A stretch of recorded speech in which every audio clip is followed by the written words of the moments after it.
Vamos aos destaques do Raio-X Sporting do dia 22 de março de 2021.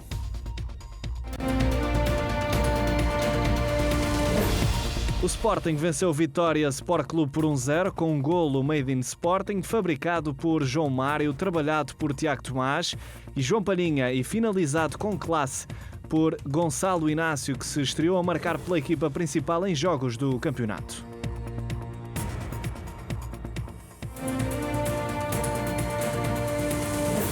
Por falar em estreias, Dário Essugo jogou 5 minutos e tornou-se o mais jovem de sempre do Sporting e do campeonato português a atuar no escalão maior. Uma estreia comovente aos 16 anos e 6 dias de um menino com ADN Sporting.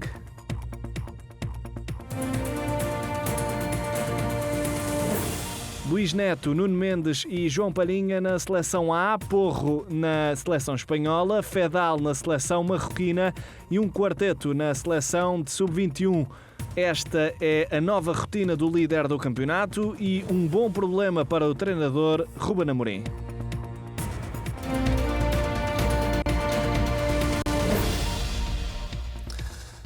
Mais uma vez, muito boa noite. Raio-X Sporting, convidados Miguel Braga, responsável de comunicação do Sporting Clube de Portugal, aqui em estúdio. Também Manuel Fernandes, comentador e antigo jogador do Sporting Clube de Portugal. Via videochamada, João Olivença e também o antigo árbitro Pedro Azevedo. Antes de mais, muito boa noite aos quatro, começando aqui pela minha esquerda, Miguel. Mais uma vez, muito boa noite e olhando para esta chamada de Luís Neto, o Sporting passa a par do Manchester City e do Wolverhampton a ser o clube mais representativo na seleção portuguesa de futebol profissional. Boa noite Manel, boa noite Lourenço. Eu diria que é um prémio para as equipas que no fundo apostam nos jogadores portugueses, sejam equipas do campeonato ou da Liga NOS, sejam equipas lá fora. Pela parte que nos toca ou pela parte que toca ao Sporting, o selecionador nacional sabe que temos outras e boas opções e que estão prontas assim que ele o desejar, obviamente. Luís Neto que se junta então a João Palhinha e Nuno Mendes. Manuel Fernandes, olhando para o Sub-21, surpreende que Gonçalo Inácio não esteja entre os eleitos? Boa noite, Lourenço, boa noite, Miguel, boa noite aos dois amigos lá em casa e aos sportinguistas também. Eu tenho o Rui Jorge em boa conta, foi meu jogador, é um miúdo que eu gosto, mas não tenho dúvidas nenhumas que ao ver pela aquilo que é feito normalmente, um jogador titular da equipa principal do Sporting, com 19 anos, em disputa com 3 jogadores que são suplentes nas suas equipas, um do Porto, outro do Famalicão e outro lá em França, que é o Tiago Jaló, e portanto acho que era mais que merecido uma chamada de Gonçalo Inácio. Esperamos que para a próxima seja uma certeza. Pedro Azevedo, mais uma vez, muito boa noite. Depois dos incidentes que ocorreram no jogo entre o Portimonense e o Futebol Clube do Porto, aquilo que lhe pergunto é que papel o quarto árbitro poderia ter tido para evitar? Boa noite a todos. Eu creio que o quarto árbitro deve ter tentado gerir o tema até ao limite. Não conseguindo, teve que chamar o árbitro Rui Costa para advertir os dois treinadores pelo comportamento que estavam a ter e ao persistir naquela conduta, Rui Costa teve mesmo que o expulsar. Não creio que houvesse mais nada a fazer por parte da equipa de arbitragem. Acaba por ser mais um episódio lamentável. No país campeão europeu, no momento em que tanto se fala em vender o produto de Liga Portuguesa, inclusivamente os próprios treinadores, no momento em que esses mesmos treinadores falam no baixo tempo útil de jogo, acaba por acontecer mais este triste episódio. E pronto, eu creio que da parte da equipa de arbitragem foi feito tudo para tentar gerir o tema, mas acaba por não havia muito mais a fazer. Muito bem, vamos ao Raio-X Sporting do dia 22 de março de 2021.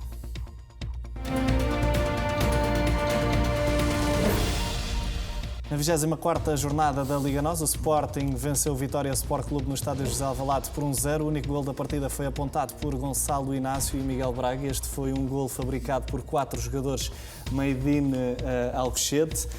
Jogadores que vêm aqui demonstrar então este ADN de Sporting que está incutido na equipa principal de futebol. Sim, eu diria que sim. Como nós temos falado aqui várias vezes, o Sporting tem feito esta aposta na formação e no modelo centrado no jogador. É uma aposta transversal e que, no fundo, o que o clube e o que a administração tem passado é que estamos a assegurar os valores e a potenciar a qualidade.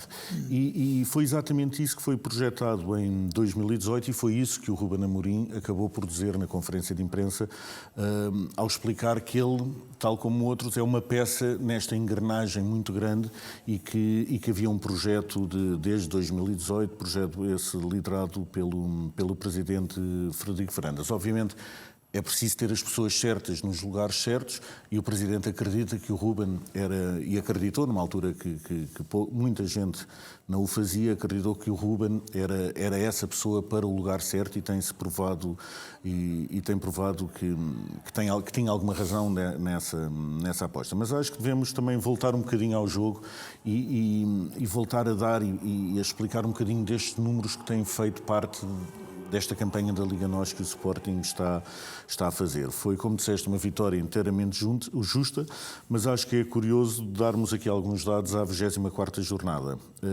Primeiro, estas 20 vitórias que o Sporting conseguiu em 24 jornadas é o segundo melhor registro sempre do clube e que é só ultrapassado por 21 vitórias na época de 46-47. E o Manel sabe melhor do que eu que dessa equipa fazia parte o Vasco, o Travassos, o Escorreia, o Albano, o Peiroteu, enfim, era a equipa dos cinco violinos que ficou na história não só do futebol do Sporting, mas na história do futebol português e do futebol internacional. Além disso, continuamos com 0 derrotas, que é algo que nunca antes tínhamos conseguido. Só temos 11 golos sofridos nas tais 24 jornadas, que é o nosso melhor registro de sempre.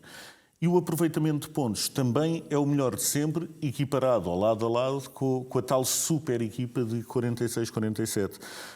Este também acho que foi o 15º jogo que o Sporting conseguiu em 24 sem sofrer golos, o que acho que mais uma vez é de aplaudir e acho que de facto temos feito uma campanha muito boa. Mas tal como o treinador tem avisado todas as semanas e tem dito todas as semanas, nós só podemos pensar no próximo jogo. O nosso próximo jogo com esta pausa das seleções é com o Moreirense, será em Moreira de Cónegos e acho que temos de estar todos concentrados nesse jogo, que são mais 3 pontos e esses 3 pontos, os próximos 3 pontos são sempre os mais importantes. E aí, Miguel, a ansiedade já está elevada naquilo que se vê também dos adeptos do Sporting. Manuel, olhando para esta vitória do Sporting sobre o Vitória Sport Clube, estamos a falar de uma equipa que normalmente no campeonato português é uma das equipas a ter em conta e o Sporting com jogadores formados em Alcochete, voltar a dar aqui uma resposta cabal e também, olhando para este gol de Gonçalo Inácio, o primeiro do Central na Liga NOS, que foi construído por 4 jogadores formados em Alcochete. Isto diz muito do que é esta equipa do Sporting e este projeto Sporting. É um facto. Quando eu vejo treinadores a dizer que jogam contra equipas que jogam contra as defesas centrais e mais os laterais e coisas, o Sporting não se queixa. O Guimarães nunca jogou da forma como jogou em Alvalade. Eu vi o Guimarães jogar, eu conheço bem a equipa do Guimarães, é uma equipa solta, uma equipa dinâmica, uma equipa com qualidade, tem uma defesa, defensivamente também são bons e o Sporting na primeira parte podia ter resolvido o jogo. Podia ter feito 2, 3 golos que resolvia o jogo logo.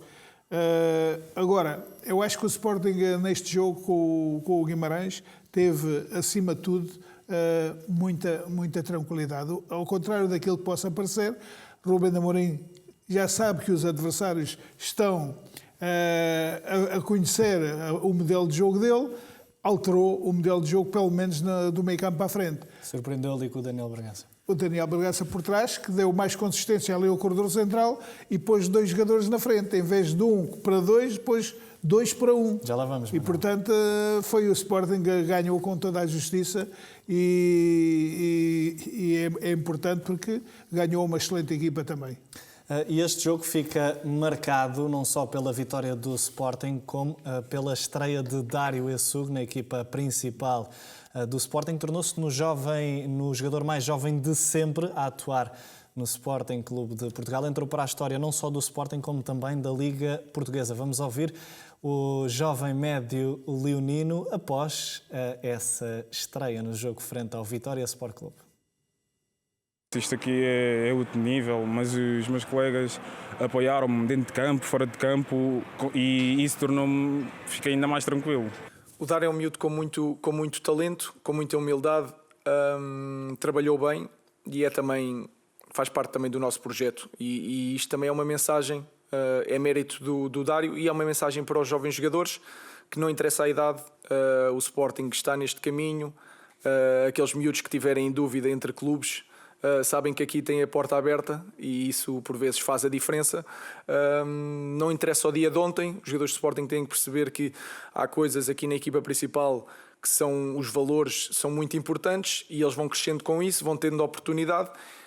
Mais uma vez, parabéns ao Dário porque fez por merecer, foi chamado a um treino, cumpriu, mostrou muita qualidade durante as 2 semanas que trabalhou connosco, teve a oportunidade, precisávamos de um médio. Ele era o médio que estava no banco e, portanto, mais uma vez é uma mensagem para todos os jovens, aqueles que tiverem na dúvida entre clubes, mesmo em Portugal, sabem que no Sporting esta é a nossa aposta e, portanto, acho que é um bom sinal.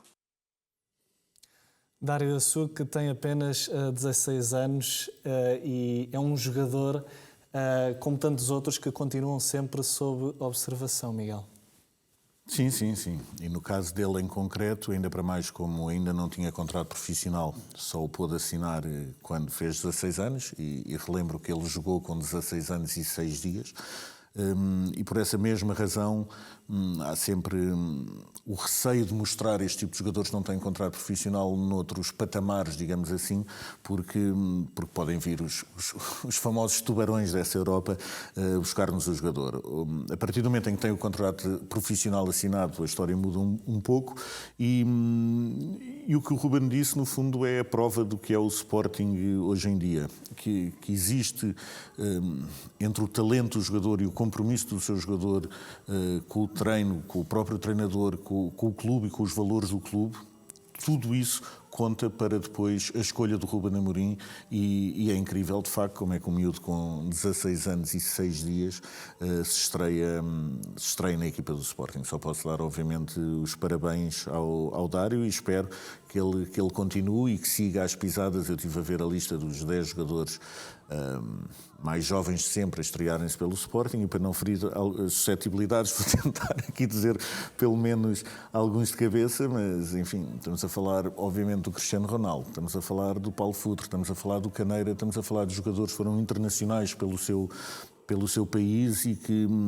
de facto deram outro salto qualitativo no futebol e, obviamente, quando vemos um miúdo no Sporting a estrear-se com esta idade, ficamos todos com esperança que ele, obviamente, atinja outros voos, mas que também fique vários anos em Alvalade para nos dar alegrias. E a própria comunicação deste menino, porque ainda é um menino de 16 anos, é uma comunicação à Sporting, ou seja, isto já vem de muito de trás e continua neste processo agora, neste pulo que deu para a equipa principal. Sim, há esse acompanhamento, como se sabe. Nós, além do mais, temos a particularidade de sermos líderes da formação em Portugal, se permitam-me essa expressão. Ou seja, o Sporting nunca olhou para fora, o Sporting seguiu o seu exemplo, sabia o que é que queria. É conhecido casos de outros que vieram beber Alcochete para fazer a sua própria academia, não tem mal nenhum, mas nós temos o nosso rumo traçado, repito, temos esta formação centrada na evolução do jogador que permite de facto fazer este acompanhamento e selecionar o talento para o acompanhar ao longo dos anos para eles atingirem o objetivo principal de qualquer um destes miúdos, que é a chegada à equipa principal. Miguel, e acima de tudo, sem medo de arriscar.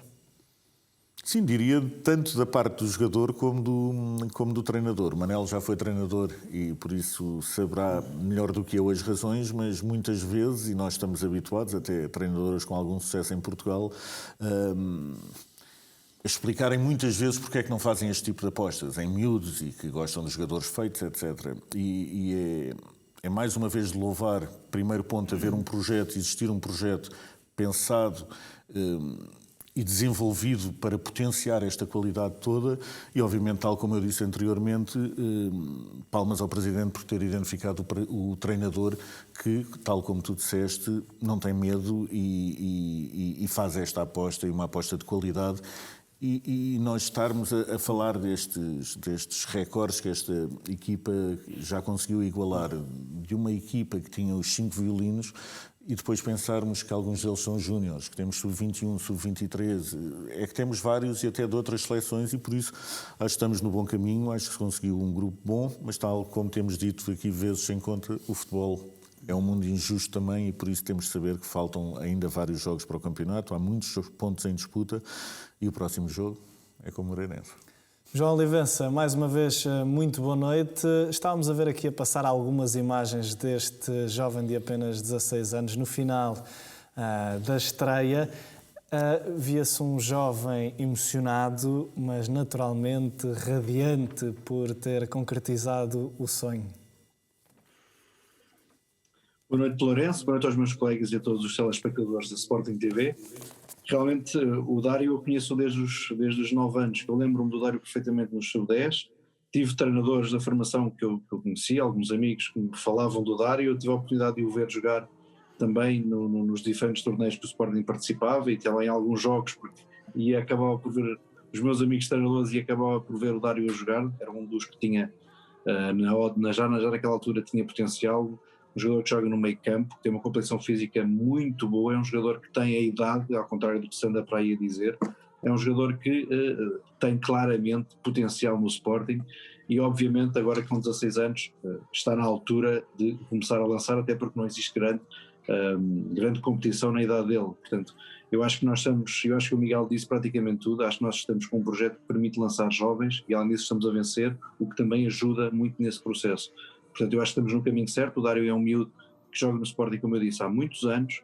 É um miúdo que identifica-se com o clube, gosta do clube, sente o clube e aquele concretizar do sonho do pequeno jovem de poder jogar no estádio de Alvalade e o facto de os jogadores, independentemente da idade que têm, sentirem que têm uma porta aberta no plantel sénior para jogar, isto é que vale praticamente tudo. E isto é um sinal de um excelente caminho que o Sporting está a conseguir percorrer. Quando se ouve, e só para terminar, quando se ouve dizer que não se ganha só com formação, concordo, mas eu acho que ganha-se muito se tivermos uma boa formação e uma formação muito bem introduzida e alicerçada num plantel e numa ideia e num modelo e numa estrutura que o Sporting apresenta agora, que é realmente muito forte e que permite a entrada de jogadores de 16 anos, o mais jovem de sempre, médio centro. Vamos ver como será a carreira do Dário. Espero que seja de grande sucesso, como outros que o Miguel também aqui já falou anteriormente. Manuel, uma das coisas que me disse após esta estreia, logo após a vitória do Sporting, disse-me que aplaudia também a coragem de Ruben Amorim por apostar num jovem quando o jogo estava em apenas 1-0 e aquilo que normalmente que se costuma ver é os treinadores apostarem, mas sim quando há uma vantagem mais dilatada no resultado. É um facto. Não é fácil apostar num jogador a 16 anos para segurar um resultado, para que o adversário não marcasse golo. Portanto, Ruben Amorim, ao fazer isto, demonstrou que acredita no potencial deste miúdo. E este miúdo, de facto, eu não o conheço bem, mas por aquilo que vi naquele tempo que ele jogou, é um miúdo com uma personalidade. Ele possivelmente podia estar um pouco nervoso, descarregou depois de acabar o tempo. E isto é uma imagem que passou em muitos sítios. Só em Portugal. Não só em Portugal. Eu tive amigos a telefonarem-me emocionados por aquilo que o miúdo... E depois o que se viu foi cada um jogador foi a confortá-lo, foi abraçá-lo, foi lhe dar ânimo e, portanto, o miúdo, isto para ele é um sonho. Que eram os ídolos dele. Que eram os ídolos dele, o João Mário, isto para ele é um sonho. Mas o que é um facto é que Rubem Amorim não fez como muitos treinadores fazem. Estamos a ganhar 5-0, vou meter 2 da formação nos últimos 10 minutos. Fiquei para dizer que é mentira. Rubem Amorim aposta na formação por convicção. Sabe que os miúdos têm valor e põe-os lá, sem receio de qualquer espécie. E isto é a demonstração de que é assim que ele funciona. Miguel, vamos voltar aqui ao tema seleção e ao tema Luís Neto. Estamos a falar de um jogador que tem sido preponderante também nesta equipa do Sporting. Qual é que é a sua opinião sobre esta chamada de Fernando Santos? É algo que o surpreende? Eu tinha a esperança que o Fernando Santos viesse escolher ao Sporting o defesa central para substituir o Pepe, que se lesionou, infelizmente para Portugal, obviamente. Mas acho que é uma escolha também injusta e acho que é um prémio para o que o Luís tem feito esta época e para a alma que ele acrescenta à equipa.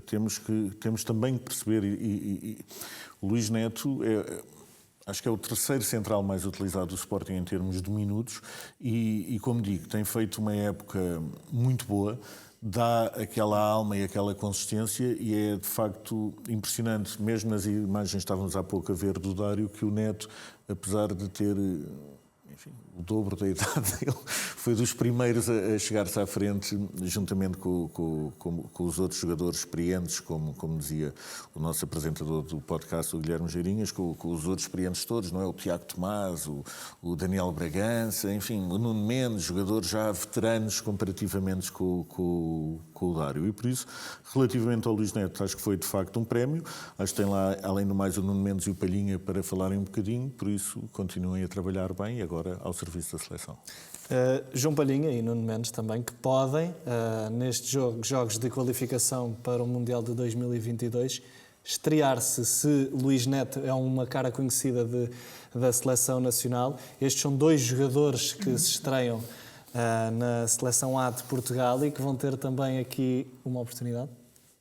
Eu espero que sim. O Nuno Mendes é um prodígio do nosso futebol. Acho que, mais uma vez, a qualidade foi identificada dentro da estrutura do Sporting. Relembro que o Nuno começou a trabalhar com o Rubem Amorim e com a equipa técnica logo em março, não foi em março, foi em abril, foi ali muito rapidamente. Em março e abril não, porque depois em abril não foi com certeza, porque estávamos todos em casa fechados, mas em maio, quando regressámos, o Nuno fazia parte do lote de jogadores já indicados para dar esse salto. E correspondeu da maneira que temos visto. E é uma posição que a seleção precisa de ver reforçada e acho que a irreverência e a juventude do Nuno vão dar mais armas à nossa seleção.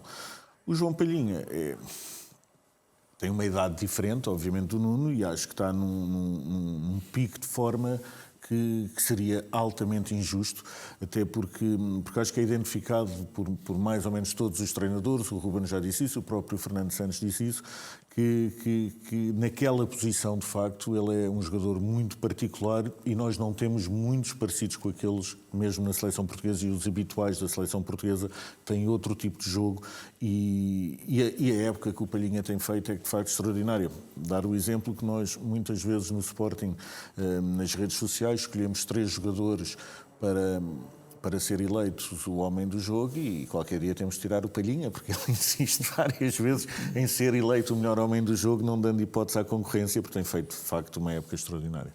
João Olivença, João Palhinha vai merecer a oportunidade de Fernando Santos, tal como Nuno Mendes e Luís Neto a chegar também aqui à seleção, com uma voz experiente nisto, no que toca a estes 3 jogadores do Sporting chamados por Fernando Santos. João Palhinha acho que é um prémio mais que merecido, já tive a oportunidade de o dizer. Nuno Mendes, claramente também, acho que é um jogador que se adequou muito bem àquilo que são as necessidades da seleção.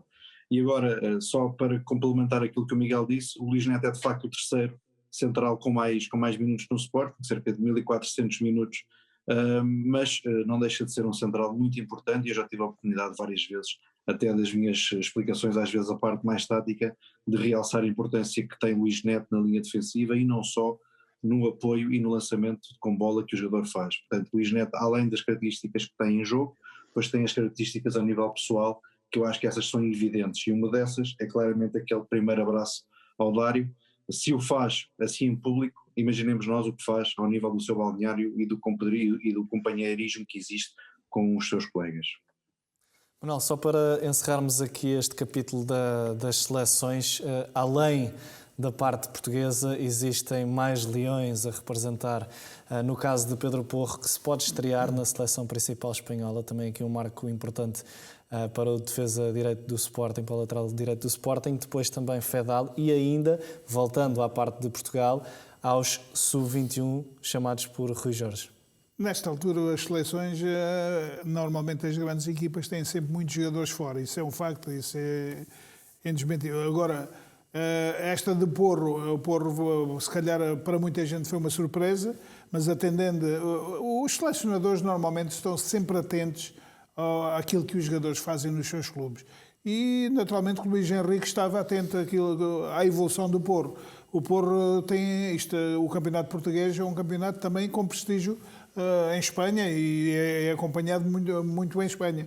E, portanto, Porro tem feito um trajeto espetacular e não me admirou nada a convocatória, até porque Porro, se tiver que jogar na seleção nacional, ele tanto faz estar a jogar no Sporting como na seleção. É aqueles jogadores que jogam com a vontade tão grande que não se intimidam a jogar com ninguém. São 2 semanas de paragem para as seleções entrarem em campo.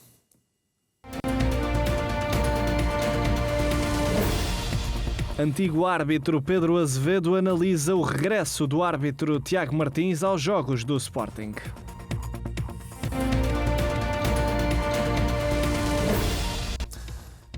Voltamos a falar da equipa principal de futebol, nomeadamente sobre Mateus Nunes e Antunes, 2 jogadores que, infelizmente, o vírus também lhes tocou e temeu-se um surto ou todas as medidas estavam completamente asseguradas, Miguel? Primeiro, sim, todas as medidas dentro do possível estão asseguradas e relembro que o Sporting, tal como outros clubes de uso, tem medidas extra, aquelas que estão protocolares ou aquelas que são exigidas pela própria Direção-Geral de Saúde.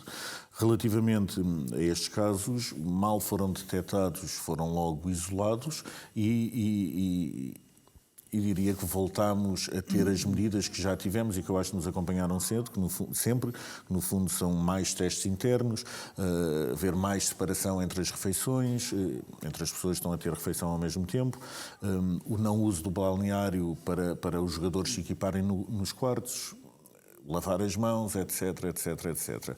Ou seja, acredito que temos que ter a consciência que estamos a viver uma pandemia, que já tivemos vários casos e em vários clubes e no próprio Sporting, casos de Covid, ou seja, por muito que se faça, podemos limitar as nossas hipóteses, mas não podemos, enfim, ter a certeza absoluta que nunca vamos apanhar a doença que está espalhada pelo mundo, mas acho que o Sporting tem feito aquilo que deveria fazer, tem feito mais e o facto de não termos tido ainda mais notícias de Covid dá-nos alguma esperança, obviamente, para que sejam 2 casos isolados e não o tal surto que andou aí nas bocas do mundo. Miguel, o Sport Recife assegurou que pagou 1,3 milhões de euros que via pelo avançado André, um capítulo que está encerrado, uma novela que está encerrada. Sim, nesse caso em concreto, podemos dizer que é uma novela que encerrou, finalmente, está pago o valor que estava em dívida, os juros, etc. E a vida continua e esperemos que sem estes atrasos.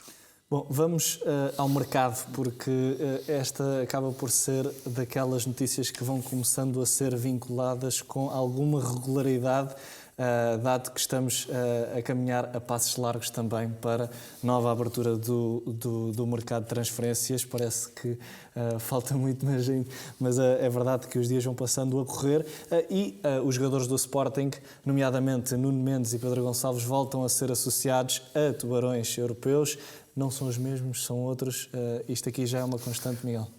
Sim, eu acho que eu diria que é normal até. Ou seja, o Sporting, tal como eu disse no início do programa, tem feito uma campanha na Liga NOS absolutamente ímpar e muito boa. É reconhecido até em termos de números internacionalmente a boa campanha que o Sporting está a fazer, porque nesta altura do campeonato acho que é a equipa menos batida. Há outros campeonatos que têm mais jogos do que a Liga NOS neste momento, mas os números são o que são e por isso nós continuamos com a equipa menos batida, estamos a liderar, somos a única equipa, eu no outro dia estive a ver pelo menos 10 campeonatos na Europa e nós somos a única equipa que não tem derrotas. Eu acho que todos estes números chamam a atenção dos olhares e não só de todos esses clubes que hoje em dia se fala que têm interesse, e por isso diria, não querendo elogiá-los demais, mas relativamente ao Nuno Mendes, e até tanto um como o outro são bastante jovens, o Nuno é o tal prodígio de 18 anos, de idade júnior, mas que é titular no Sporting e chamado à seleção de Portugal, à seleção do Cristiano Ronaldo. Isto é um ótimo cartão de visita para qualquer jogador, e o Pedro Gonçalves diria que é que é o 3 em 1, que ele deverá ser o jogador revelação, o jogador confirmação e a estrela do nosso campeonato, porque é aquele que marca mais golos. E por isso, estas notícias eu diria que é natural, são coisas dos jornais, são coisas do mercado, do próprio mercado a mexer-se. Acho que é tudo normal nesta altura e fruto da campanha que estamos a fazer. A 24ª jornada do Campeonato Português ficou manchada por um episódio no jogo entre o Portimonense e o Futebol Clube do Porto, entre os dois treinadores das respectivas equipas. Perspectiva um castigo exemplar daquilo que se tem verificado noutros casos idênticos? Estou curioso para ver o que é que vai acontecer, porque nós já vimos alguns treinadores serem expulsos em Portugal e vimos os castigos correspondentes. Vimos há bocado as imagens do Dário S. Hugo e tal como disseste muito bem, foram imagens que correram o mundo, que para a internacionalização da nossa liga, não é? O futebol da emoção, o futebol para as famílias, o futebol onde vemos um miúdo de 16 anos a chorar de felicidade, esta é a imagem que nós queremos dar. Acho uma pena que no mesmo fim de semana onde isso acontece, passou-se algo que eu, nos meus jovens 46 anos, nunca tinha visto em Portugal e acho que tenho que puxar pela cabeça para me lembrar se alguma vez vi aquilo em algum sítio, talvez num daqueles derbys intensos na América do Sul, não sei, do Boca Juniors com o Independente, e mesmo assim acho que nunca vi dois treinadores a serem separados pelos seus jogadores. É uma coisa que nunca vi, volto a dizer, na mesma semana onde mostramos o melhor lado do futebol, dar este lado mau do futebol, este lado feio do futebol, este lado onde vemos, volto a dizer, treinadores, homens feitos de 40 e tal anos a serem separados pelos miúdos que treinam todos os dias. Acho que é uma imagem deplorável que nós demos ao nosso futebol. Só que, também para ser justo, e enfim, o Paulo Sérgio não o conheço, nem o Sérgio Conceição, não, sei quem são, obviamente não os conheço pessoalmente, mas tive o cuidado de fazer algumas perguntas sobre um e sobre outro, conheço pessoas que já trabalharam com eles e acho que o mau feitio, até porque conheço outras pessoas com mau feitio, e acho que entre o mau feitio e aquilo que se tem visto constantemente ao longo de várias jornadas são coisas um bocadinho diferentes e nós não podemos confundir a beira da estrada com a estrada da beira, não é? São coisas diferentes e por isso isto foi a 18ª expulsão do Sérgio Conceição como treinador. Foi a 8ª como treinador do Futebol Clube do Porto. Isto é o legado que ele quer deixar no futebol. Um homem que... Eu falo por mim, o Sérgio Conceição, quando me lembro dele, é o jogador que marcou 3 golos à Alemanha no Euro 2000, se eu não estou em erro. Enfim, qualquer português que gosta de futebol olha para o Sérgio Conceição sempre com aquele sorrisinho, porque marcou 3 golos à Alemanha, que não é uma coisa que é para todos. De repente, estar a fazer isto como treinador de futebol, estar constantemente com este clima hostil, seja com jornalistas, seja com jogadores, seja com treinadores, constantemente, e estar a dizer o quê? Que a culpa é dos outros? Não percebemos que há aqui um padrão? Estamos a tentar fazer o quê? Estamos a tentar provar o quê? E estamos a tentar transformar o futebol português em quê? Volto a dizer, na semana onde a Liga NOS mostra o melhor que tem o futebol, é uma pena que tenhamos manchado essa imagem com o comportamento dos dois treinadores em Portimão. Miguel, como e quando parar situações como estas? Não sei. Olha, hoje confesso que não tive tempo para ir checar os números do ex-comentador, agora voltou a ser treinador, Manuel Machado, mas li o que ele escreveu no jornal A Bola E ele dizia qualquer coisa do género que este ano já foram dados mais de 60 cartões amarelos e 1/3 dos cartões são para os jogadores. Eu caí-me os queixos, não faço ideia, volto a dizer. Não tive tempo para ir checar todas as informações, ver se é metade, mas mesmo que ele tenha exagerado, mesmo que seja metade, percebe os números que eu estou a dizer? A desculpa de não haver público nos estádios não serve para tudo. E não serve, com certeza, para haver as molas que existem em certos bancos que saltam a qualquer decisão que o árbitro toma. Não pode ser esta dualidade que existe, que ainda no outro dia o João Pereira sentiu-a bem, que pareceu que foi a única pessoa que reclamou dentro de um estádio de futebol, foi a única pessoa que foi expulso. Passado 1 minuto ele ter sido expulso, o banco da equipa adversária saltou todo a dizer coisas ao árbitro, etc. Parecia que estavam a falar inglês, o árbitro não os percebeu, e por isso acho que nós temos que, ponto 1, acabar com a dualidade de critérios, ponto 2, ser duro relativamente às regras que queremos impor. E este tipo de comportamentos, as únicas 2 entidades que eu vejo com capacidade para mudar este tipo de comportamentos é a Liga e a Federação, porque está visto que há certos clubes que não lhes interessa incutir nos seus treinadores o espírito do desporto, enfim, como nós o vemos, não é? De competição saudável e todas essas coisas, e preferem este clima de guerrilha constante, confronto constante, de hostilidade constante e de uma agressividade que ultrapassa os limites do bom senso. Manuel, tem muitos anos de futebol. Isto continua a surpreendê-lo? Totalmente. Mas eu queria ler aqui li um artigo do Alexandre Paes, no Record, e ele define, num parágrafo, define tudo o que se passou. Ele diz: arruaceiros nas suas 7 quintas. Nas competições europeias parecem uns santinhos porque sabem que levam pela medida grande. Cá por Burundi,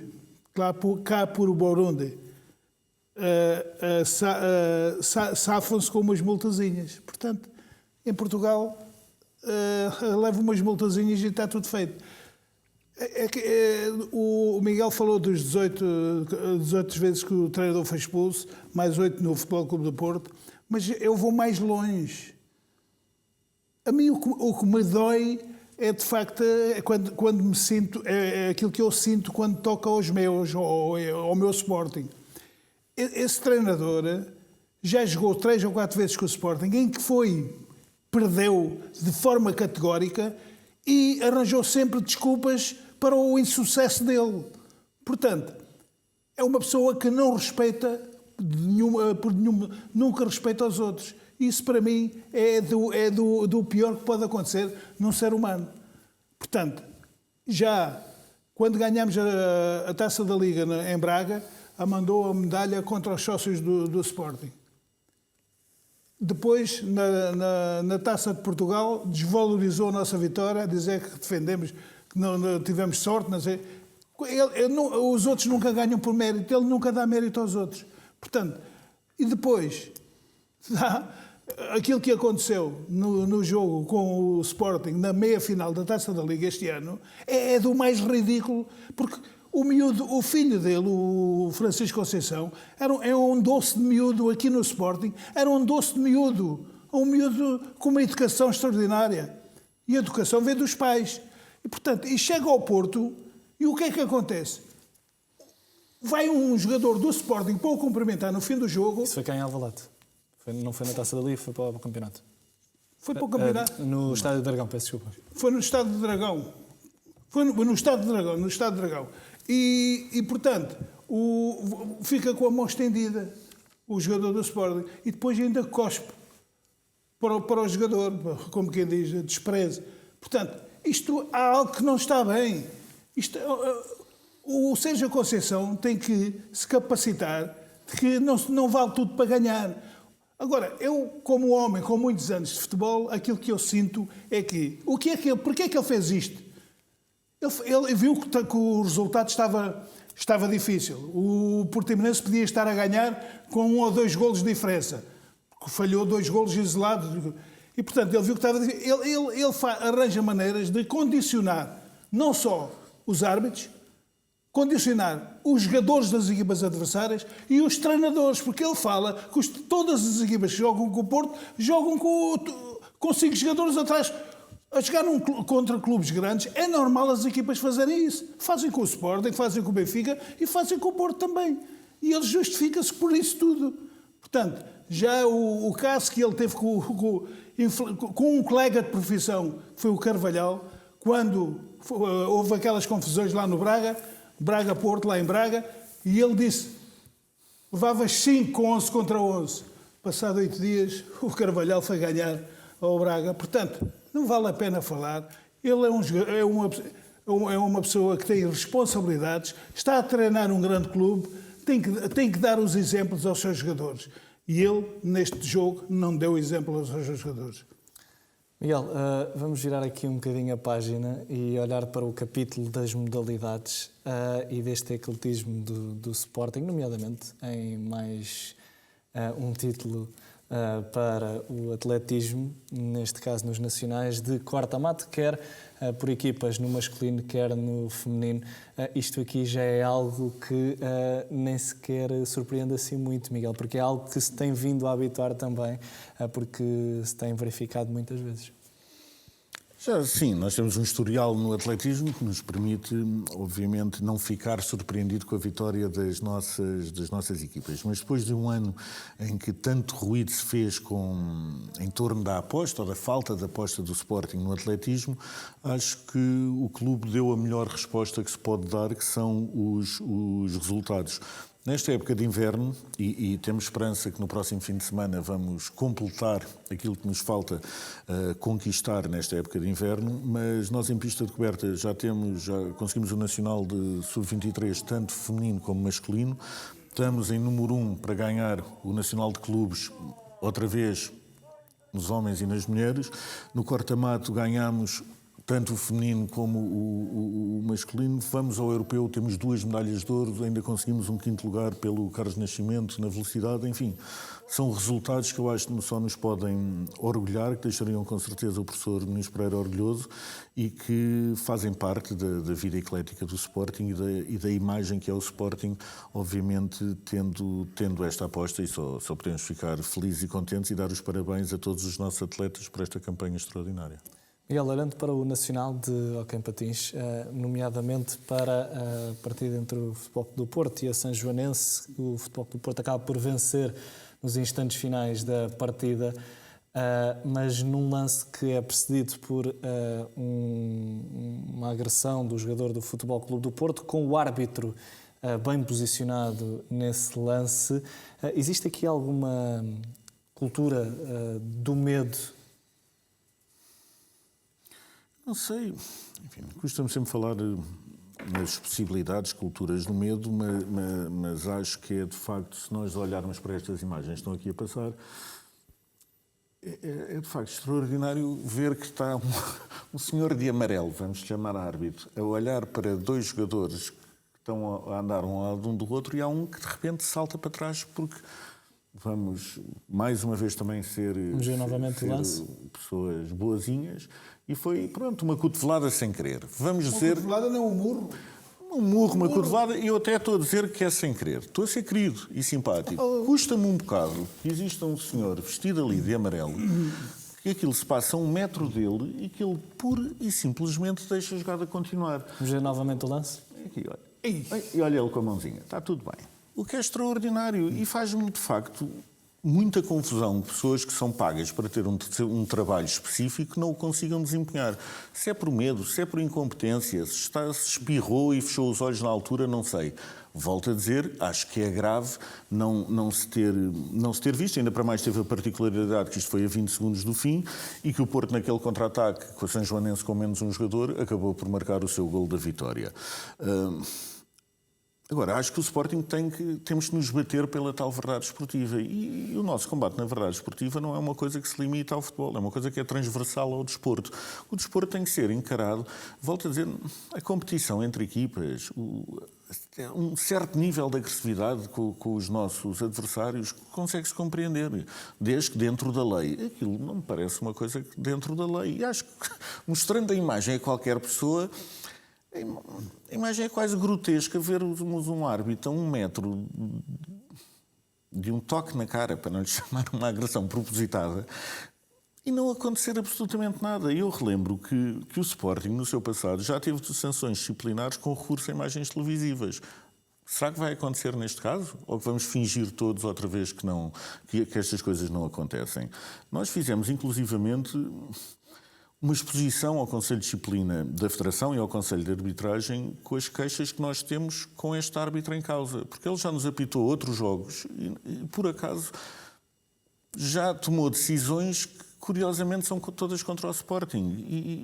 E acho que temos que começar a analisar estas coisas sem a paixão clubística, sem guerras regionais, que essas então ainda me fazem mais confusão, e pensar que nós estamos todos aqui para lutar pelo desporto. E relativamente ao hóquei em patins, houve um salto qualitativo na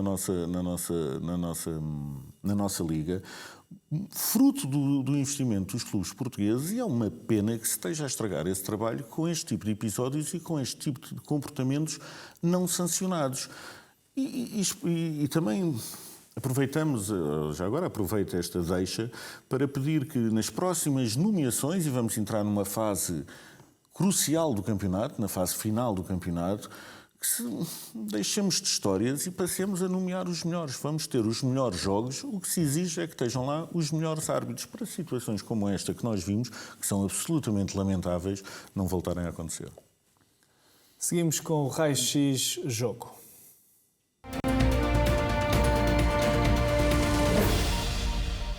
João Olivença, voltamos ao jogo entre o Sporting e o Vitória Sport Clube. Análise tática, nomeadamente do posicionamento do meio-campo do Sporting, que teve aqui Daniel Bragança a surpreender algumas pessoas.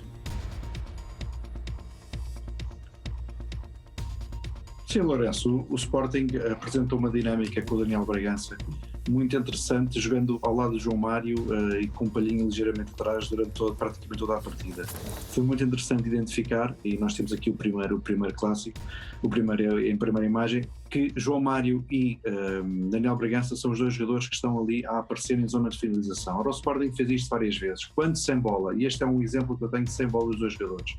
Quando o Sporting, Palhinha mais recuado, e depois é João Mário e é Daniel Bragança que em zona de finalização aparecem muitas vezes a dar apoio ao TT ou ao Pote. Portanto, o Sporting não tinha só dois jogadores na frente para poder finalizar, tinha mais dois jogadores de suporte que muitas vezes ocupavam esses mesmos lugares. Quando o TT saía para um dos lados ou quando Pote saía ou vinha recuar para buscar a bola. Mas a primeira imagem espelha o movimento sem bola destes dois jogadores e com a forma como eles atacavam o espaço. O segundo corte que nós temos, que vamos mostrar já de seguida, espelha depois o comportamento que os dois jogadores já têm com bola e a forma como eles se posicionam em diferentes alturas do campo. Como nós vemos aqui novamente Daniel Bragança e novamente João Mário, lado a lado, quando o Sporting tem exatamente essa posse da bola.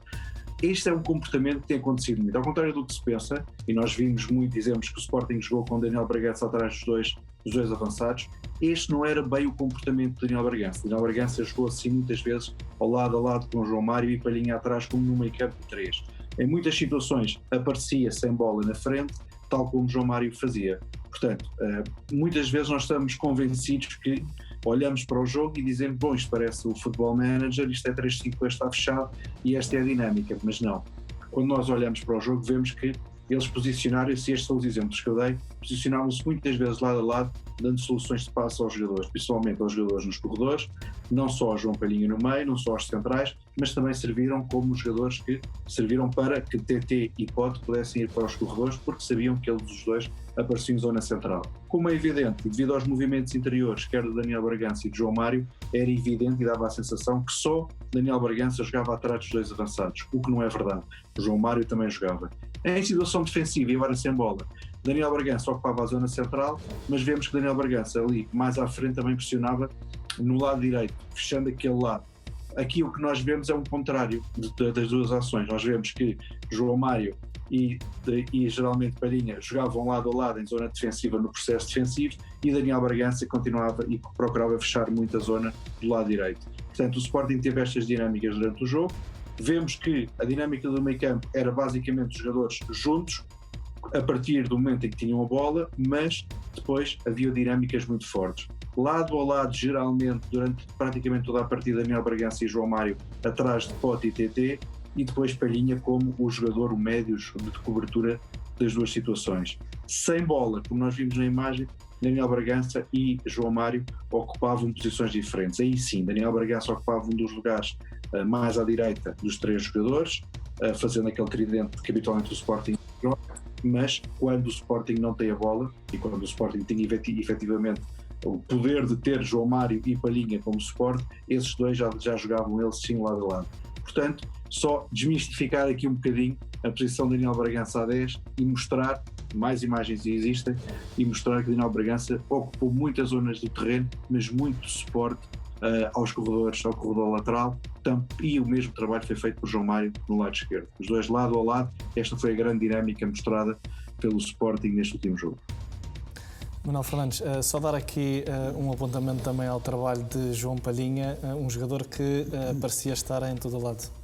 É evidente que muita gente diz que é verdade, quem marcou o gol foi o Gonçalo Inácio e fez um excelente jogo, substituiu muito bem Coates na posição de Coates, mas Palhinha para mim foi um gigante neste jogo. O Palhinha cortou as iniciativas todas ofensivas da equipa do Guimarães e mesmo quando o Guimarães estava por cima no jogo ali na fase em que já o jogo estava a aproximar do fim, ele naturalmente foi o esteio da equipa ali e por isso Palhinha está na Seleção Nacional com todo o mérito e não sei se, embora o Danilo marcou ontem um gol e jogou a titular no Paris Saint-Germain, possivelmente porque se continuasse o Danilo a suplente do Paris Saint-Germain, possivelmente o Palhinha era capaz de jogar na posição de Danilo, mas vamos aguardar. Mas está em condições, se Fernando Santos precisar dele, está em condições de jogar sem problemas de qualquer espécie, até porque ele joga desinibido em qualquer campo e em qualquer país. Vamos ao raio-x, arbitragem.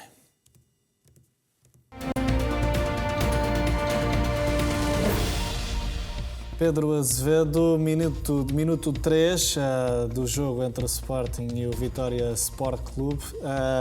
Ruben Lameiras devia ter visto o amarelo por entrada negligente. Sim, de facto, o Ruben Lameiras tem aqui uma entrada negligente em tackle de solo à frente sobre Pedro Porro. O árbitro assinala bem a infração com o pontapé livre direto, mas ficou aqui uma advertência por fazer a Ruben Lameiras. Portanto, bem na parte técnica, mal na parte disciplinar, depois ficou um cartão amarelo por mostrar.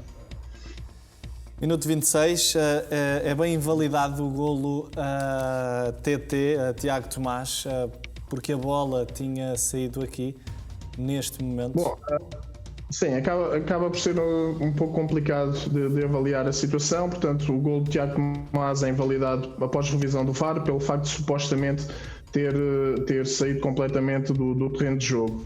Aqui é importante perceber que para estar em jogo a bola não tem que estar em contacto com a linha lateral. Basta que o seu perímetro não tenha ultrapassado completamente essa linha, como acontece. Eu creio que estamos a ver a imagem agora, a bola do lado esquerdo. Ou seja, a bola não está a tocar na linha, mas não ultrapassou na totalidade o seu perímetro e por esse motivo a bola ainda se encontra em jogo.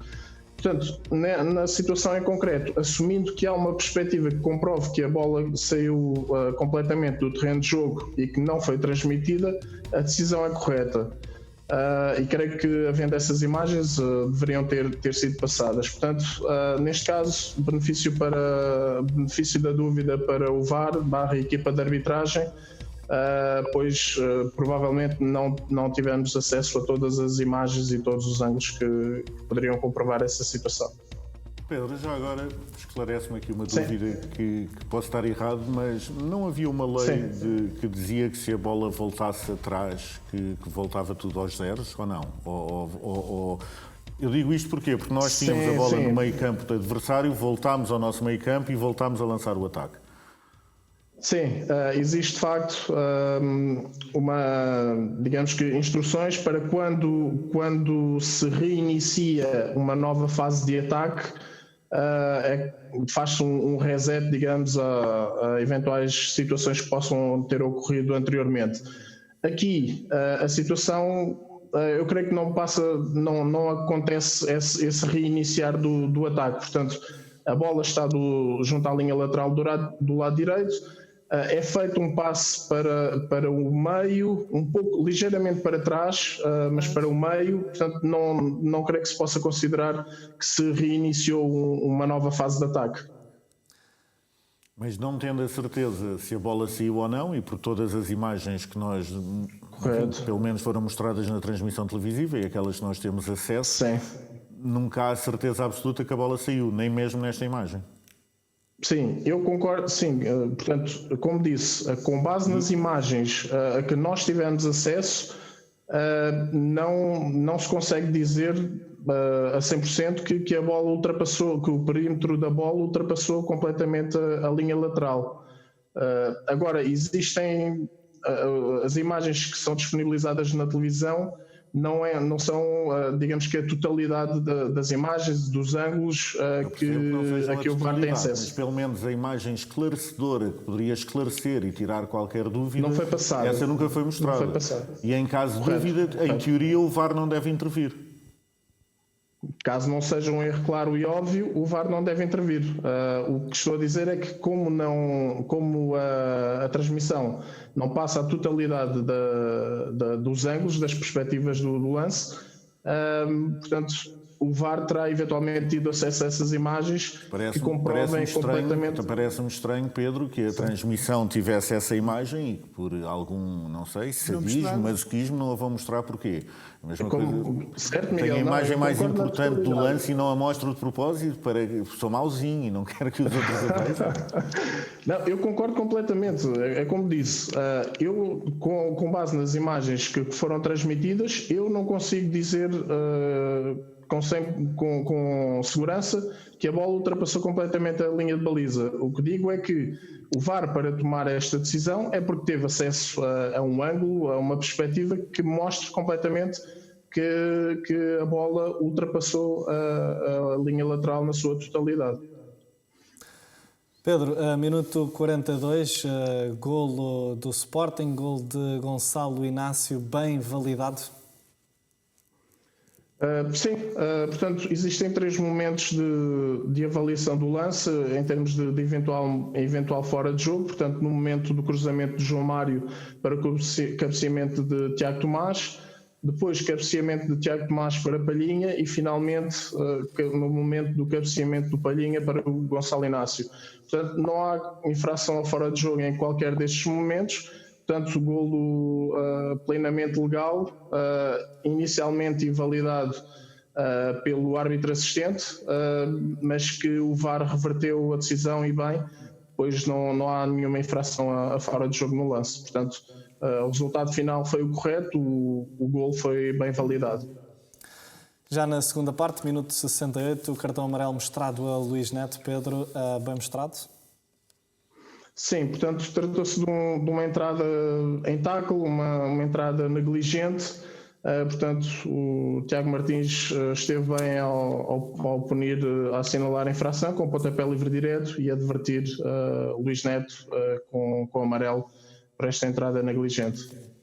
Passamos para o minuto 89, amarelo bem mostrado a Pepe Lu por entrada faltosa de forma negligente sobre Paulinho. Pedro? Sim, é um lance bastante semelhante ao lance anterior, uma entrada negligente de Pepe Lu sobre Paulinho. Portanto, também aqui esteve bem o Tiago Martins ao assinalar o pontapé, ao assinalar a infração, punindo com pontapé livre direto e advertência a Pepe Lu. Portanto, decisão correta de Tiago Martins. Pedro, para finalizar, que nota dá ao árbitro? Portanto, o Tiago Martins, no cômputo geral, acabou por ter uma exibição equilibrada. Portanto, em termos disciplinares, em termos técnicos também, e nota 4 pelo desempenho. Foi um bom desempenho. Muito obrigado, Pedro. João Livença aí em casa e aqui em estúdio ao Manuel e ao Miguel Braga pela vossa presença em mais um Raio X Sporting.